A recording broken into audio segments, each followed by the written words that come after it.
Hello everyone, আমার আগের ভিডিওগুলোতে তো তোমরা দেখিয়েছো আমি গেছিলাম আমার বাড়ি। তো যাই হোক, আজকে আমরা চলে যাব কটকে। তো সেই জন্য দেখো মা আজকে বানিয়েছে চিকেন বিরিয়ানি, আর মায়ের হাতে চিকেন বিরিয়ানি আমি বহু দিন পর খাচ্ছি। আসলে আমরা কিন্তু কটকে চলেও আসি, আর আমার না শরীরটা কয়েকদিন ধরে খুব একটা ভালো নেই। তো ব্যক্তিগত কারণেও আমি একটু ডিস্টার্ব হয়ে আছি, সেই জন্য আমি কোনো ভিডিও এডিট করিনি, আর করতে ইচ্ছে করছিলও না। আজকে আমার মনে হলো যে না, এই ভ্লগটা আমি একটু এডিট করে পোস্ট করে দিই, না হলে তো আমার ফোনের গ্যালারিতে পড়েই আছে আর স্টোরেজ ফুল হচ্ছে। সত্যি কথা বলতে আমার হাজব্যান্ড তো কবে থেকে বলছে তুমি ভ্লগগুলো কবে পোস্ট করবে, যেগুলো করে রেখেছো এবারে পোস্ট করো।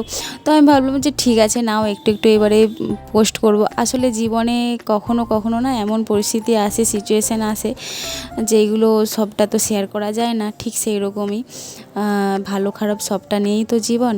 তো যাই হোক, এই যে দেখো বাস থেকে নেমে আমরা একটা হোটেলে দাঁড়িয়েছি। এখানে খুব সুন্দর দুটো রাজহাঁস থাকে এই হোটেলটার সামনে। আমার যখন এই হোটেলটায় দাঁড়াই আমি দেখি, আমাকে ভীষণ ভালো লাগে দেখতে।